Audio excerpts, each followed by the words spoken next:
ഞെട്ടലോടുകൂടി അറിഞ്ഞൊരു കാര്യമാണ് സ്വർണ്ണത്തിന് വില 1.5 ലക്ഷം.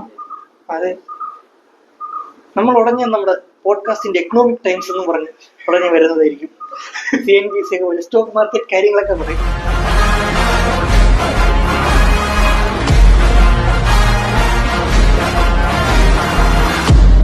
ഞങ്ങളിവിടെ പവനം കൂടി നമ്മളിപ്പോ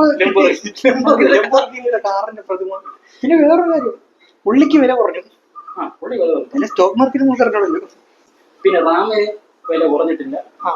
അതോടുകൂടി തന്നെ ഫോണുകളുടെ വില കൊടുക്കും. മറ്റേ നമ്മുടെ OnePlus ആണെങ്കിൽ 50-60 റേഞ്ച് 75. അതെ, കോൾമി ശതമിന്റെ ഒരു വീഡിയോ പ്രൊമോഷൻ ഇല്ല കേട്ടോ, ഞാൻ ഇപ്പോഴാണ് കണ്ടത്. റിയൽമിയുടെ ഫോൺ 77,000 രൂപ, ഐഫോൺ 50,000 രൂപ. അവർക്ക് പക്ഷേ 6,000 രൂപ കൂടി കൊടുക്കും.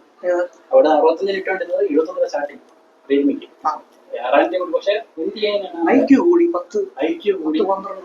കാരണം അവരെയും കുറ്റം പറയാൻ പറ്റില്ല, കാരണം റാമിന് വില കൂടി. ഇപ്പൊ റാം ഇപ്പൊ മറ്റേ ഇവർക്ക് എയ്ക്ക് മാത്രമേ മറിച്ചു കൊടുക്കുള്ളൂ എന്നാണ് അവർ പറഞ്ഞിരിക്കുന്നത്. അപ്പൊ അതുകൊണ്ട് എന്തും വില കൂടി. നമുക്കറിയാവുന്ന റാമൊക്കെ ശ്രീധരൻ ചോദിക്കുന്നത്, ശ്രീധരൻ ചോദിക്കാൻ വാങ്ങുന്നത് തെറ്റാവും.